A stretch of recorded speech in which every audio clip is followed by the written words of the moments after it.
Kwekwe. My name is Alexandra Cross. I am a member of the primary prevention team here with KSCS. I'm the reason why we asked you guys to come here today is because we are having a suicide prevention campaign coming up.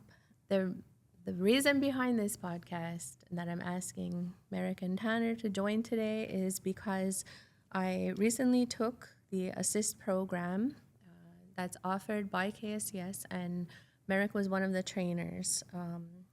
Knowing that the type of content that this kind of training takes, like, not the content, I'm sorry, knowing just what it is to sit there and have to listen to this and to face these facts about suicide in the community and to have this discussion that a lot of people don't necessarily want to have.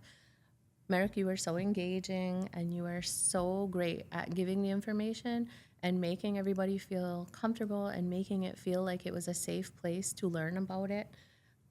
Tanner was a participant in the program with me, and I would have thought that he was also a trainer. And the way that you guys were able to, have the conversation together and to kind of support everyone together, it really stayed with me, and it helped me to really feel like I took a lot away from the program.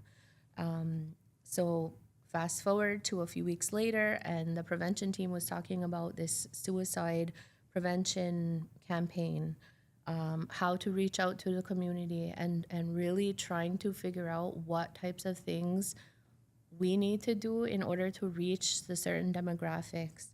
And one of the things that kept coming up is how important it is to also reach out to men. There's a lot of support for women in the community because naturally as caregivers, that's what we do. When it comes to men, there is support, I think. However, it's just that how does it fit their role into it? And so we wanted to have a podcast to support men, and that's where you guys came in. You guys were the first people who we thought of when it came to asking community members who they can have this conversation, because you are from KAHNAWÀ, you understand, you've been kind of touching on these different things when it comes to suicide. So I just wanted to have that conversation with you. I want to ask, what is your experience as an ASSIST trainer? Well, my experience as an assist trainer, so assist is applied suicide intervention skills training. And my experience happened actually the first day after I received my training. So it's a 5-day training. And as soon as we were finished, my co-trainer and I, right at the airport, I had to engage in assist. And thankfully, it was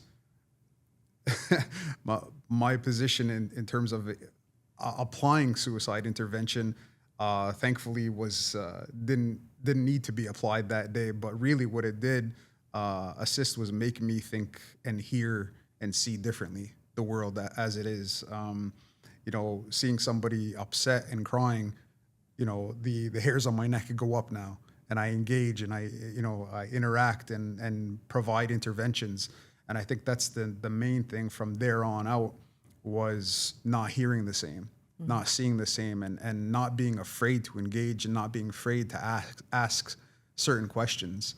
And I think that main question, is allowing myself to see the invitations that people have, and to actually ask the question through conversation if somebody is thinking about suicide. And that it doesn't come easy though. I'm not going to lie to people in this community. It's not an easy question to ask. And the scary part is getting the answer, right? So that's been my experience. And then it kind of pushed me into doing the trainings, providing it to the community. And honestly, aside from trainings, it has helped me do effective interventions in this community. Now, I'm going to say that again, effective interventions in this community, they are happening. Interventions are happening on a daily because you don't hear the same, you know, because you're actually, I'm addressing suicide when it comes to, specifically when it comes to our men in this community. You know, it's not talked about.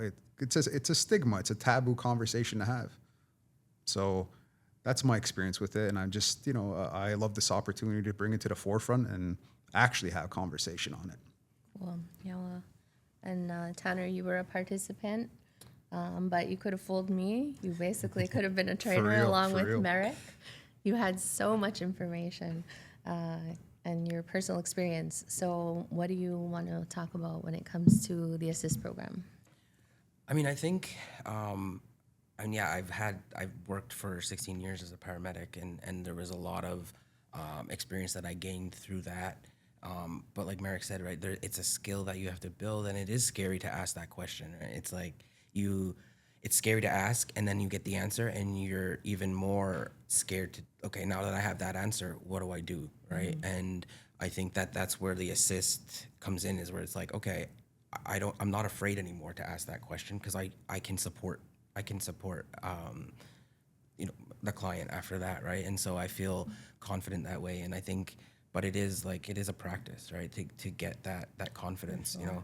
And I see, like, you know, specifically with men in our community, being an intake worker at KSCS, it's like, you know, I actually, a lot of the clients that I've interacted with in the past 6 months have been, you know, like the 20s, 30s-year-old men in this community.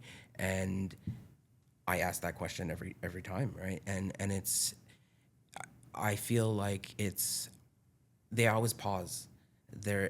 It's like it's the first time that they're hearing this question, right? And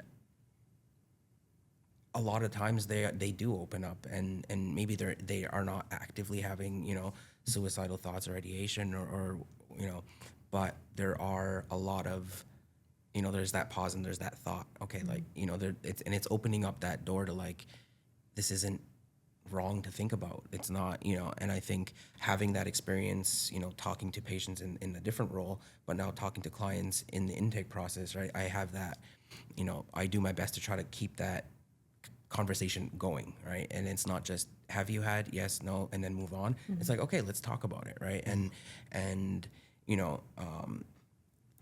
just even thinking about, like, different behaviors that they show, right? If you're going out and drinking or whatever, you know, every weekend, and you're, like, with that intention of, you know, is that a form of self-harm, right? Is that like, you know, and to kind of help and see that some of these behaviors that they're, you know, maybe they're trying to address, and they don't realize that maybe sometimes they are attached to that, like, thought of, like, you know what, I just don't care, I don't want to be here, and I don't care what happens, right? Which is, you know, not necessarily something like that needs to be, you don't need to intervene. It's not a crisis right now, but, you know, over time it can lead to that. And I think, so it was like, it's really, even just doing the assist again, like I've done it maybe 10 years ago, and doing it again, and with Merrick and the way that he shares, it was just, it felt like I got so much more out of it, and I felt like I already knew a lot. And then, you know, it was just that experience and that openness, and, you know, and I think, like, right, that's what we need to build to be able to have, like, the men in our community, like, come out and be like, yeah, I have those thoughts, you know. So I think, like, you know, my goal is to become an assist trainer. I think that I've had, you know, a lot of experience, and I think that I can, you know, being from the community, knowing, you know, we know the men in the community, right? We know how to, you just know how to connect with them, right? And it's and that's what, you know, that's the gift that I feel like we have as, like, instructors and as men in the community, right? That, like, we know what to say, right? To get that conversation started. And it's like, it's not this crazy thing, right? It's not taboo. It's real, right? And that's, so I think I'm really, like, happy that we can have this conversation, and hopefully, like, it gets, you know, the community, like, thinking a little bit differently, right? And because suicide prevention and intervention doesn't necessarily happen in this, you know, like, the way you see in the movies, right? It could be subtle, right? It could be something that somebody's feeling for years, right? And it's not always this big theatrical event, right? And so having that experience and keeping that conversation open can help other people recognize it in themselves and in others, you know? I think that's what shocked me when I did the course with Merrick, was that it's not always a blatant someone standing at the edge of a building. It's sometimes it's those small things, and it's just changing the way that you look at the conversation or their actions, and that's what really shocked me. And it made me reflect on interactions in my life before, where I was like, oh my goodness, was that or was that, you know? Yep. And it really does change the way that you look at those interactions. Yeah, you know, I think Tanner, you hit on something very important, and about the way that we interact with community, specifically with men. And I think my experience has always been, I have to be willing to be vulnerable. It comes down to me first, and then when I open up that opportunity, and I ask the right questions, or maybe even the wrong question, but that's where conversation really happens, when there's vulnerability. And that's something, I mean, I could definitely speak for myself that vulnerability is not easy for anybody, but it definitely seems that it's ingrained in men not to be vulnerable. Definitely that's something that's societal, right? It's not just KAHNAWÀ, right? This is across the board. But when I give myself that opportunity to be vulnerable with another man, talking about my feelings, right, it does come out. And I put the quote on that because feelings is something that men don't really tend to tap into. It's, well, no, we're people of action. Let's get this done. I have this work that has, you know, I'm going to wreck this building and do this action and make sure that this car is fixed or whatever. But then to take that time to pause and what's up here. You know, so many of us, and I don't think this is gender specific, but a lot of us live in our head. We live in our head. So it's really, really important to let the inside out when it comes to an issue like this, like suicide. Alex, you talked about the normalization of saying the word and to talk about it. That's extremely important. Let's put the focus on that. Talk about it. You know, I could tell you at my dinner table, this is conversation. I can't speak for any other household, but it's important to normalize it, to make the word of suicide not taboo, not stigmatized, right? It's important to have open conversation. So, And I think, you know, that's so important, but I think, you know, it's important to also share that, you know, talking about it doesn't put those thoughts into somebody's head, right? And then that's like a big fear where it's like, if I ask you if you're feeling, you know, like you want to harm yourself or you're having those thoughts of suicide, right?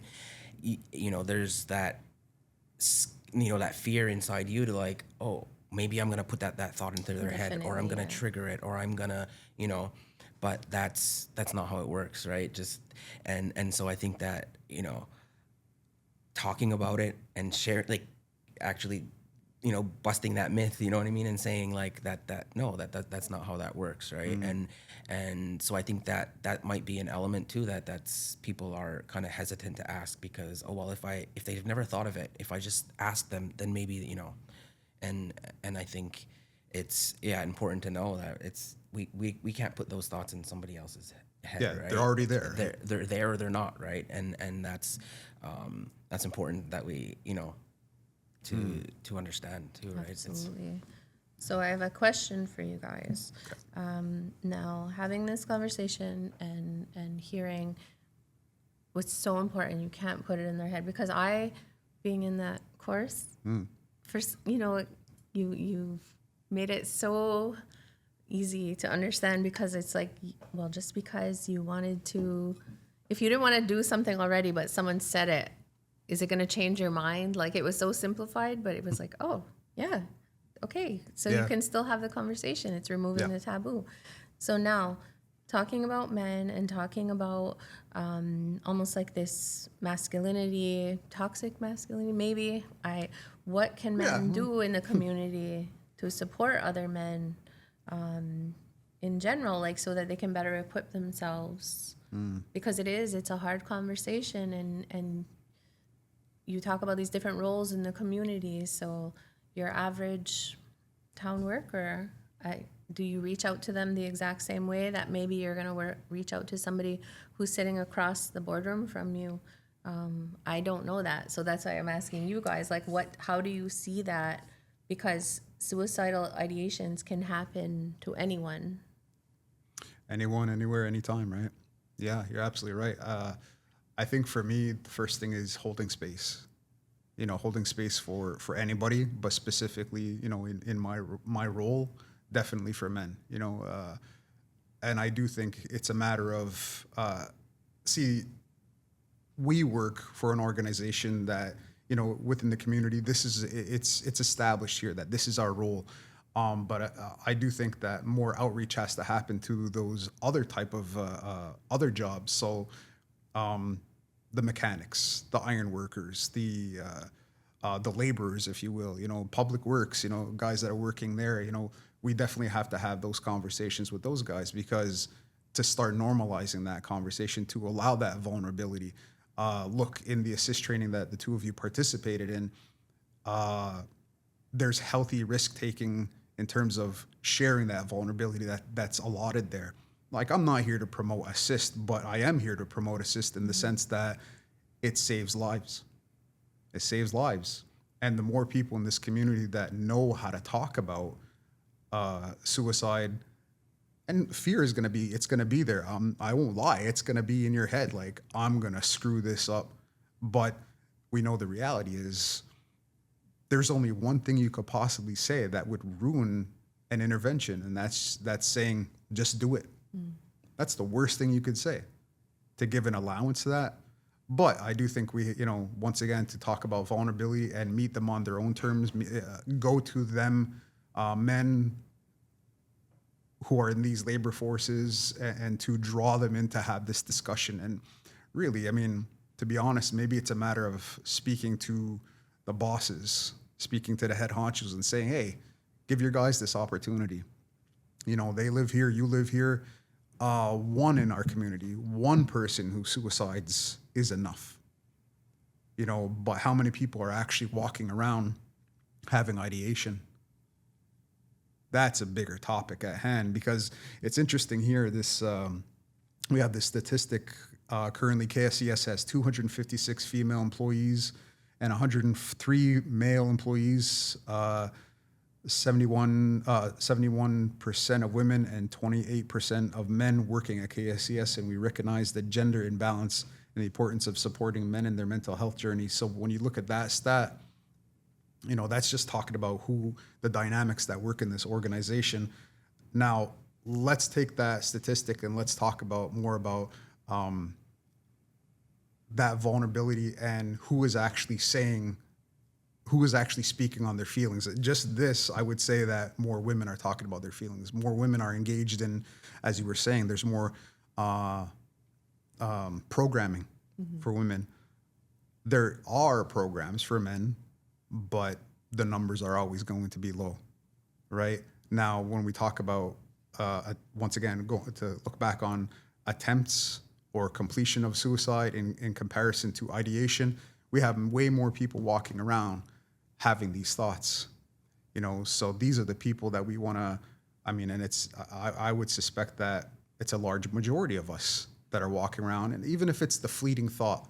Do you think there are people in the community who could be having these ideations without even realizing their ideations? Because we had that conversation about if men are living recklessly, drinking and driving, but saying, I don't care.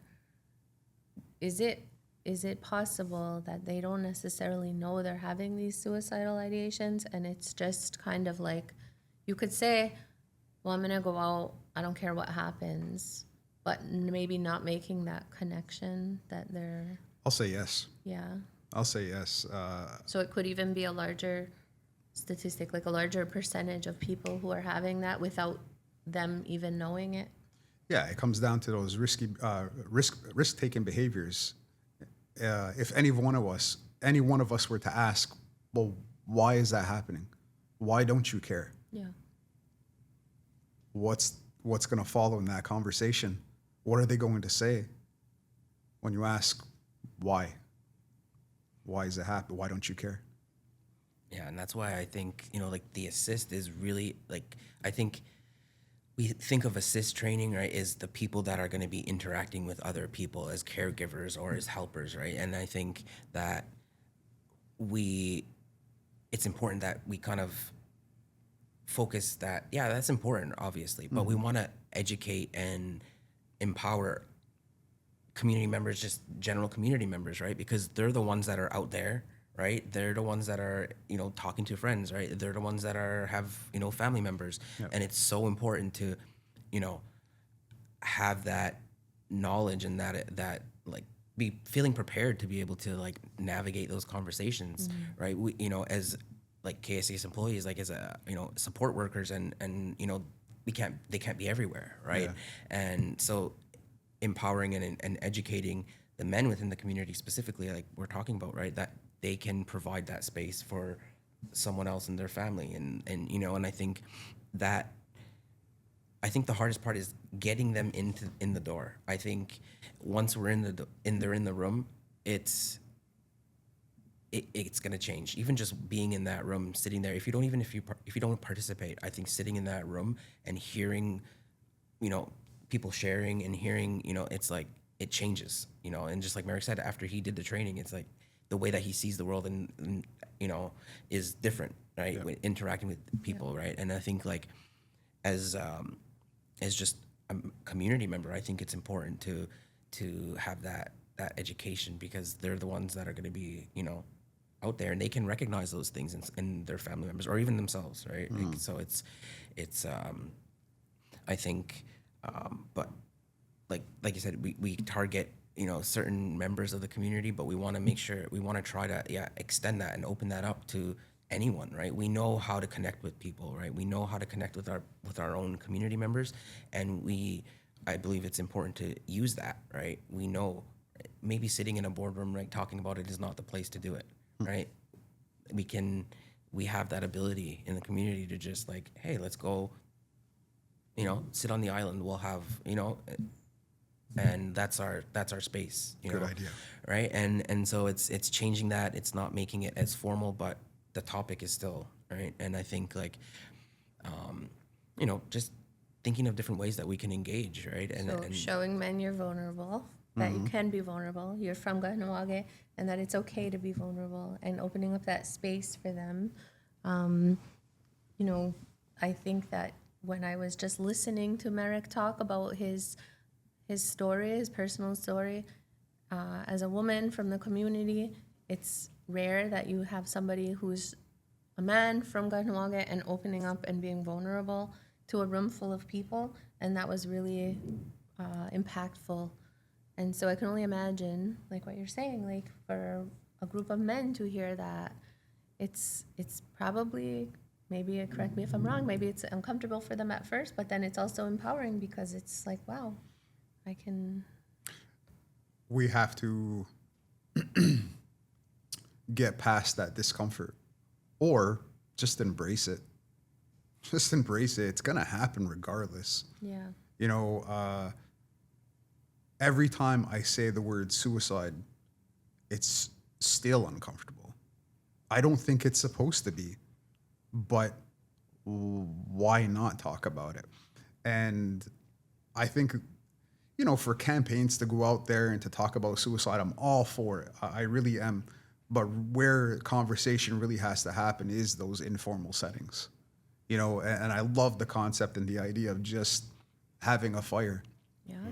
And that's it. And it is happening. There are community members, there are organizations just doing that. Come on out and just have discussion. There's going to be some food. There's going to, refreshments, whatever, and just have a seat, roast some marshmallows, and who knows what's going to come up. You never know. And, of course, like my experience, in working with men is that these have to be busy. Idle hands, any of that whole saying. But when men are working and stories start coming out, that's where that's where there's true interventions. That's where there's true vulnerability. So my hands are busy and my mind is allowed to be vulnerable. So, you know, just a few ideas out there for people, you know, and but that's really it, you know, just allowing those moments, not saying like we're here to talk about suicide, you know, because that is the turnoff. It really is. But just having a space, you know, and that's where true interventions happen, you know. You know, and you know, you mentioned that like we're here because we're a part of this community, right? As you know, males in our community, and it's like, I think it's important to acknowledge. Like I know I've been very vulnerable with friends, but a lot of them, the ones that receive it, you know, are like female friends, right? And it's like that second that you start opening up to someone and you can physically almost see it and even feel that, like, you know, that closed off. And I think obviously there's that, like, that fear and that uncomfortability, right? But I think there's within our community, because we know each other. We know, you know, if I'm saying I'm talking about an experience, right? They might know the person, whatever, you know, and it's like, or they were involved or what have you, right? So it's not always this like anonymous kind of conversation that you're having. And so it's, you know, we say we're a community, right? And so it's like, this is the reality that when I talk about it, it might have been something that affected you, right? It might have been something that affected your family member, but that's what it is, right? And to like embrace that uncomfortable feeling and acknowledge it and be like, yeah, this isn't supposed to feel like a normal, natural conversation. Like Merrick said, like saying the word suicide, right? We're trained that's, you know, it's a heavy word, but it's supposed to kind of, you know, make you think, right? And it's not just one of those words that we just say, right? And it's and understanding how important it is, but also how normal it is, right? Like it's a, you know, and because we've, you know, at one point in our life, right? We've had some sort of thought or knew someone with a thought, right? And you know, like you said, you know, one suicide in this community is too much, right? And I think, and that's, you know, that's kind of sometimes what we focus on is that, you know, the people who do die by suicide in the community, and that's the focus, right? And but you look at, that's literally the tip of the iceberg, right? There's hundreds more underneath that you don't see, because they're the ones that are, you know, they don't talk about it. They're smiling. They go to work. They hold a job. They're making supper with their families. They're going on vacations, right? But they have those thoughts. I think that's exactly it. Is that what you were saying as your, you know, your different roles that you've had in the community? For someone like me who hasn't had any sort of experience with that in the workforce, it's almost shocking that there is so many cases of suicide ideation, because it's not necessarily promoted. Like, obviously, it's an uncomfortable conversation. We're not going to be talking about it. To know that the person is not alone, because I think that there's times when we're all on our own mental health journey, and you don't realize how many people in the room, you know, could be suffering with anxiety, could be suffering with depression, and same goes for suicide ideation. Unless you start talking about it, how do we know that other people are feeling like this? But it's because it's like we're just getting past that mental health, like, speed bump where you say, it's okay, I'm on anxiety medication. Oh, so am I. Oh, okay, yeah. I go to therapy. Like, great. But now how do you turn that for suicide without necessarily outing the person, because there's shame behind saying, well, yes, I felt suicidal before, or my niece felt suicidal, like, whatever, you know? It's, how do you get past that point where you're kind of getting in the community now with like I said, like anxiety or depression, even autism and ADHD, where these kind of things used to be more, I don't know if the word stigmatized, where it was like you kind of hid it. And it's not that we're saying we want to be proud that somebody is feeling suicidal or having these ideations, but we want to say it's okay to talk about it. Yeah, I think it's important also not to mask it. See, I think the best way that I can say this is sometimes somebody who is having thoughts of suicide, they're not the quintessential person that is their head is hanging. Tanner, you kind of gave that a really good explanation. It could be somebody they have their stuff together on the exterior, right? Happy go lucky. They're this is the norm. They're always helping people, but we don't know what's going on inside, Yeah. right? That's their private thoughts. They could be, honestly, they could be the helper. They could be the one always doing this work, always doing interventions. But meanwhile, they go home and they carry all this stuff, and then it gets overwhelming. Like it's a lot. So let's not get this twisted. People who work at KSCS, it's the mental health field, but there's people in KSCS, who seek services as well. And that's awesome because they have links to the services, right? And this should extend to the community. It's okay. It's okay to ask for help. You're not alone. I've gone through my spell. I'm on my healing journey as well, and there's a recovery process for so many people in this community. But it's okay. It's okay to be vulnerable. It sucks. It sucks on the onset to be vulnerable because that's where the pain comes out. That's where you cry. That's where you're angry and resentful and all the things. But it's gonna pass, and then it's what's next. Now the real work happens, and that's everybody in this community on some level. Look, we live in KAHNAWÀ, right? I'm not saying anything that people don't know, but there's intergenerational trauma. Right. There's so many things. You have residential schools, you have day schools, you have, all kinds of things, all kinds of factors. Okay, well, what now? We can't, forgive me for putting it this way, but we just can't keep complaining about these things that have happened. We have to do something for ourselves to get better now. Right. So, if we're people of action, so take some action, make things better for yourself, be vulnerable. Yeah, and that's what we keep saying the word vulnerable, right? And I think like in this setting, I think it's important, right? I feel comfortable sharing that. Yeah, I've struggled with having suicidal ideation for many years of my life, for close to 18 years of my life, and I've went through cycles of self-harm. I've talked to counselors. I've been I've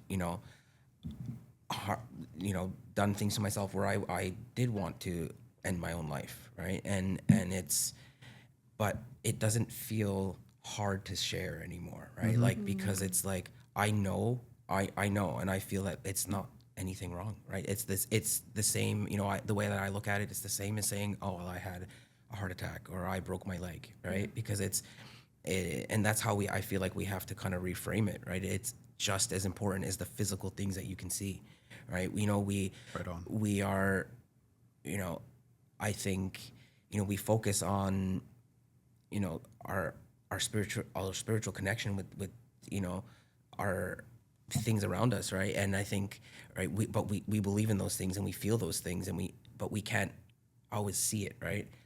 And so it's like kind of using that too, right? We believe in the spiritual world, right? As with people, well, we can't see mental health, right? We don't see that. It's not a physical thing. You can't go get a test for it, right? You can't. And so it's using, helping people understand it in that way, that it's still there, it's still real, right? And just because we can't see it, right, it doesn't mean that it's not as valid as anything else.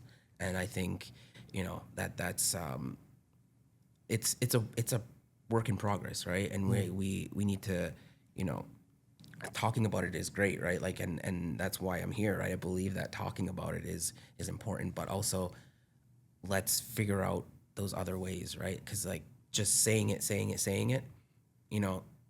it might work for some people, but like I said, we know our community, we know how to the best way that we can to tackle this thing, because it is, like you said, we've gotten kind of past that, like, okay, therapy, it's kind of become a little bit more normalized, right? And, you know, things like that. This can be one of those things too, right? And it doesn't make you, you know, any less of a person, right? I feel like even sharing, you know, my own journey I've, you know, been on, and I feel it doesn't bring me down. It empowers me, and it makes me feel happy and strong to be able to share what I've been through, and, you know, and still be able to provide that support for someone else, you know. And I think that's, you know, we're here talking specifically, we're talking about suicide, but in relation to men, and encouraging men to have this dialogue, right? I think it's always going to be an issue. It's always going to be an issue because it's not KAHNAWÀ's issue. This is a worldwide issue, you know, in relation to men's mental health, you know, and there's the word again, vulnerability. Really, what has to happen is that if we in our community, if we believe in the fact that we're a matriarchal society, I'll say it, I need our women to let it be okay for our men to share our feelings, to say what needs to be said without question, without judgment, because this is how he's feeling. Allow him to feel it. If he's pissed, okay, there's a reason why he's pissed. All the things, you know, because then in circle, when men get in circles, you know, and talk about, oh, you know, like, you know, my partner said this and she said that, you know, there's like, oh, man up, you know, like, yeah, my woman's doing the same thing, or my partner's doing the same thing, you know, but that's really what it's going to come down to, is I need our women to really take on that duty of helping condole our men, really, and to say, to wrap your arms around him, wrap your arms around him, say it's okay, talk about it, be vulnerable, and there's a lot of good people in this community. We're all good, and, you know, on our own levels or multiple levels, you know, but there's darkness, and wrap your arms around him and allow him to express his darkness, because otherwise it's just going to fester and fester. And then, because we're not allowed to talk about it, stop crying, man up. There's other vulgar words that could be put out there, but we've heard this. Right. And I'll tell you, from my perspective growing up, who did I hear stop crying from? My mom. I love you, Mom. But that's that perspective, you know. It does happen with our women. Oh, come on, be a big boy now, you know, like, he's crying. Let him cry. Let him cry. Ooh, you feel that? Ooh. That's like you said before. I'm like, I felt that. You know, I felt that. Yeah. And it's like, you know, just giving that space. You know, and I feel like I like that you brought up that matriarchal society, because it's true. Right? It's, and it's not to put all the onus on women, but like, I think it's important for women to understand that there needs to be space there too, right?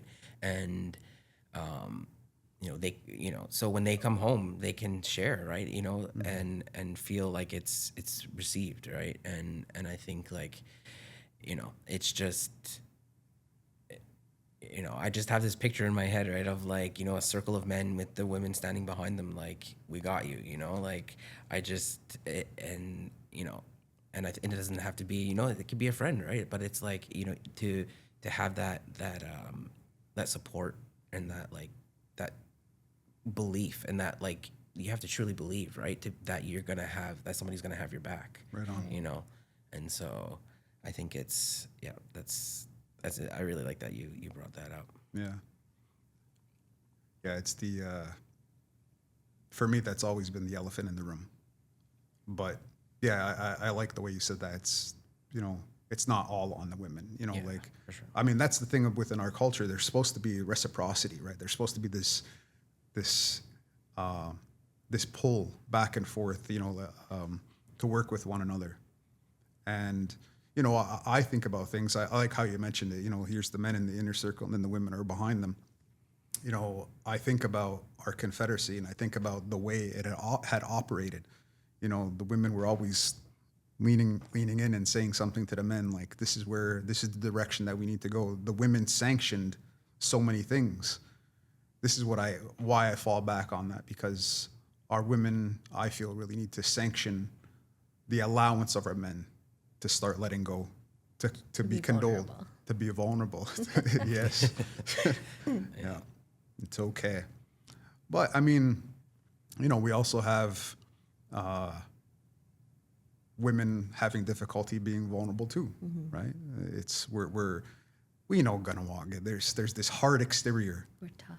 That we're tough. We're iron workers. We're this. We're that. We're tough. We've been through some stuff, you know, and it's not that long ago stuff has happened here, you know. But we have that tough exterior, but with a very gooey inside, right? Like we're soft inside. Come on, admit it. We're soft inside.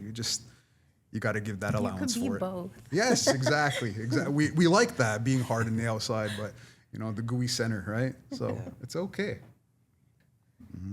If you have someone in your family who is depressed or who's showing suicidal ideations, they don't want help.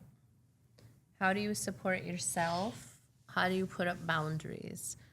Because in a perfect world, we're gonna help everyone and we're gonna support them. In real world, not everybody wants help. How do we take care of ourselves? And how do you take care of yourself as a man? Or if you're trying to support another man who doesn't want. Right. And I for myself, I truly believe that everybody has the power. They're the one that makes the choices, right? They have the power. I'm there to support you. I'm there to provide that ear, that, you know, that whatever it is that they need in that moment. But, you know, working on myself and making sure that I feel confident in intervening in that situation or even opening that conversation, and knowing that I've done the work on myself and it's still ongoing, but I feel confident in myself and comfortable to open that conversation. And I know that if they want my help, I'm there. But I won't impose myself, right? It's opening that door that I'm there and they can walk through it or not to. And ultimately, just like we can't put the thought of you know, suicide in somebody's head, we can't make them ask for help. Right. And it's just kind of going through the world and making sure, you know, the interactions that I have with people, and, you know, somebody says something and it's just kind of like, you know, give me a call, you know, like, you know, just saying those little things, like just letting them know, like even just, you know, giving them, I don't know, like a handshake or something when you're leaving, like, you know, like looking them in the eye and saying like, no, I got you if you need, right? Like, and it's There's that feeling you get, right? Yeah. Yeah. You know, and just that little exchange, that little, you know, and it's like, they know that, you know, that door's open, but ultimately I know that I can't pull them through that door. Right. And that's where we, you know, that's where we're working on getting them to feel more comfortable coming through that door. Right. But, I think taking care of yourself, right, is like, I want to make sure that if I'm asking those questions, I'm in the place where I can offer the support, because, right, like, you know, in a lot of different fields, right, I'm number one, right, and it's not a selfish thing. I think I'm number one. If I'm not feeling good in myself to be able to provide support, then I'm not going to do that, right? And I think it's good to have those boundaries in yourself and like, all right, you know, I can help you, I can support you, I can be with you for the next 2 hours. We'll find someone else who can support you after that. But for now, these 2 hours, I'm here with you and I got you, and we'll figure it out from here. Right. And I think that's important, right? To like, I have that boundary, and you work with them to figure out what happens next, right? And you're opening that door doesn't mean you have to, you know, be the one that's sleeping outside their bedroom door and holding their hand the whole way through the whole, healing process. That's unrealistic, right? I think that's a really important point to make, because during the assist training, a few people had that same feeling of thinking, oh my God, do I need to, they're now my responsibility forever. And I know this is not realistic, but it's just because you're so concerned about the person and you want to take care of them and you want to make sure that they're okay. Telling people that you give what you're able to is so important. Yeah. And it's almost like freeing in a bit, because it opens you up to being more comfortable to helping them. Exactly, right. And like you said, it makes you feel more able to give the help, because it's like you don't have to be the one that does everything. Right. And maybe they don't even need something after that, right? Maybe they just needed that 15-minute conversation to like, okay, that helped just release, put something into perspective, and like, all right, I feel a little bit, but if it does end up needing, more, involving other, support, right? That's not all on you, right? And I think that, like you said, it's I think that's important to share, right? It's not all on you, and it putting that out there can help people, just want to open that door a little bit, more easily. So I think it's important that for me to add that when it comes to interventions and specifically talking about suicide, I'm not there to save your life. I'm not. You have to do that. The individual has to recognize that I have to get out of the hole. And the two of you have, this when it comes to the assist training. We talk a lot about people who are thinking about suicide. They're in a lot of pain. There's a lot of loss, and they're situated in the past, right? They're thinking about all the things that have happened, and it's all past. So really, I'm not there to save your life, but I'm there to bring you to the present. I'm there to bring you to the present, to see what's happening now, for you to look at there's a possible future. And more often than not, in terms of the interventions that I've been a part of, looking at the future does come from the person at risk of suicide. Like they end up giving me, the two of you know this terminology, they give that turning point that, okay, I where things become a little bit ambiguous, where they are looking at life and death. That's my job, to kind of help you see what you didn't really see within yourself, but I'm not saving your life, because I can't, because it's your life, but to give those tools, to allow an opportunity to hear a person out. It might be the first time that they share their story. Give that opportunity. You had said something that stuck with me, where they don't necessarily want their lives to end. They just want the pain to end. There it is. Yeah. There it is. That speaks volumes. Pain is, well, lack of a better way to say it, it's painful. Who wants to feel pain? And for some people, and myself included, I've been there too, where that's the way out. Mm-hmm. Suicide was my way out of feeling this pain. Thankfully, I was able to dig myself out with supports, and I think that's the whole thing too, is you don't really do it on your own. There's always something, whether that's creation that pulls you out of it, or it's an individual, or if it's your dog, there's always something that could be, there's always a link to life, but it's about seeing it, acknowledging it. So. Yeah. But, I'm sorry. I was just about self-care. I talk about it. I have my dog at home. I have my family at home. I'm an open book. I wear my feelings on my sleeve, and my family see it. So they check in. Dinner time is essential. Sundays, my family come over, and that's my connection. They make life real for me. So that's me. That's my self-care. So, and I I detach from those interventions. I don't want to take that stuff home. Right. You know, it's not okay to bring that home to my family. So that's what I do. So go ahead. Sorry. No, I was and talking about like the assist and that things that we you're looking for, like those, that link to life, you know, and that what keeps them here. And sometimes it might be hard to see.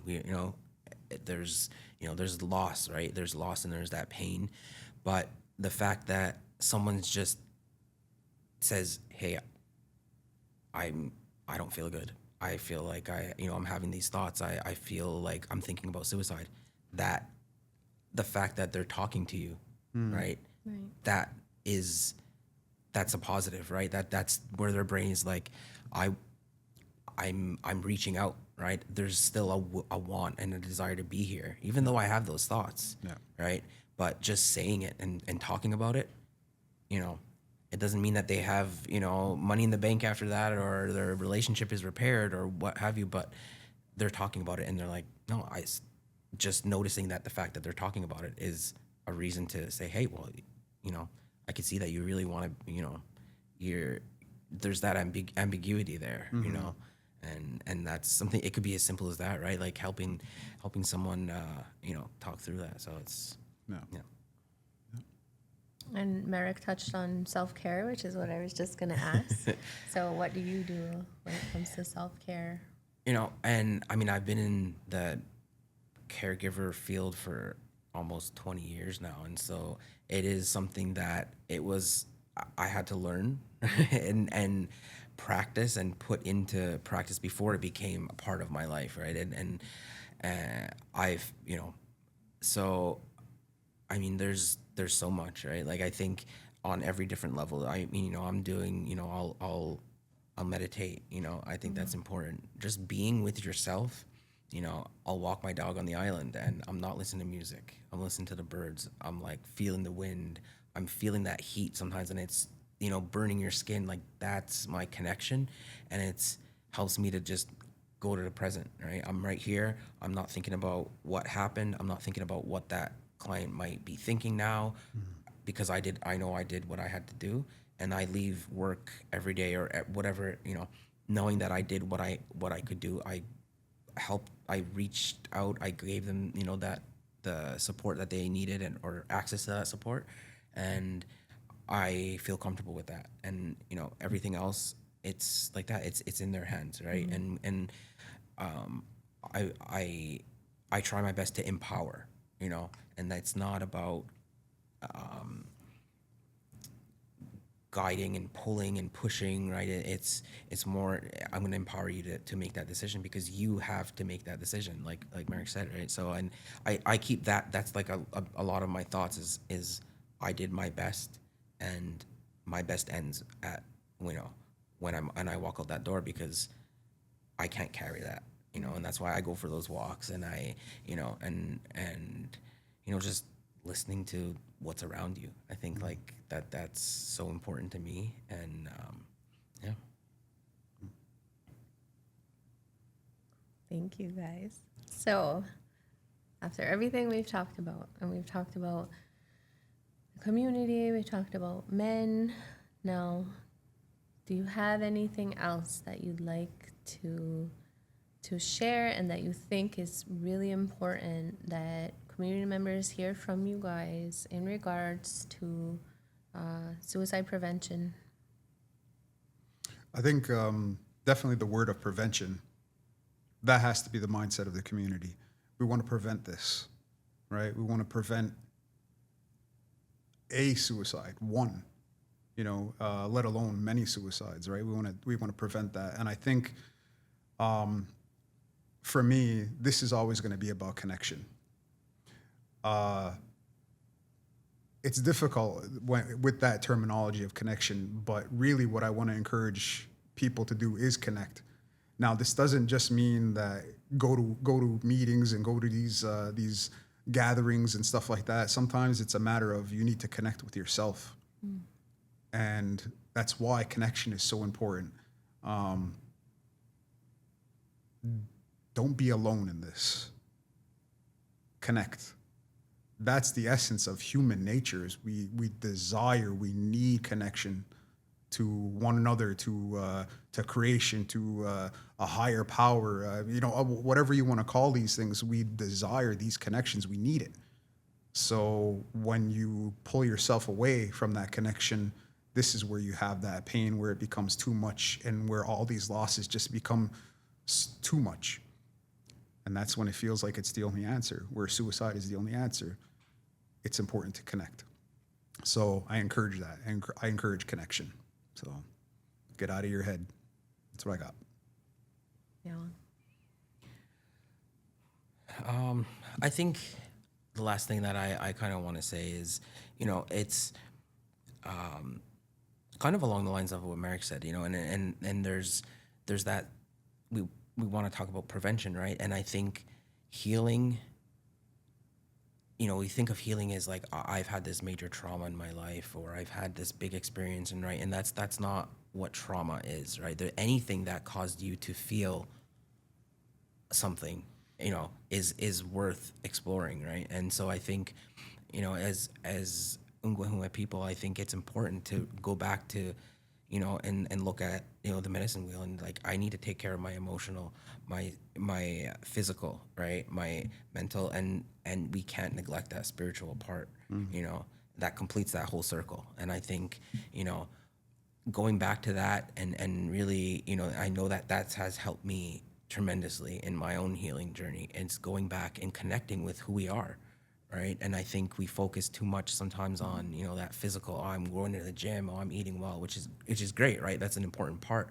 But, in terms of prevention, once you feel whole, right, that's the key, I think, and in my personal experience. But I think, we have that medicine wheel for a reason, right? It didn't come out of nowhere, right? And so I think, education on that, and just teaching people how important it is to put the same amount of effort in every area of their life, right? And keeping yourself whole is going to help, feel that strength, and to be able to deal with whatever comes at you, So. Wise words. Really, yeah. I think we're good here. I think we're wrapping it up. Yeah. Sounds pretty good. Thank you guys. Oh, thank you for the That opportunity. was wonderful. Yeah, no I problem. could listen to you guys talk all day. There's so much more that could be generated, right? For just from this simple conversation, I honestly wish it could continue, but everybody has their work days and all those things, but we all go our separate ways, and this is where connection continues. Yeah, Exactly. You said connection, like this is connection, right? Mm-hmm. Like being in this room right here, like I can feel that connection between all of us, right? Mm-hmm. And so it's, I'll go. Yeah, Nyawa. Thank you guys. I appreciate it.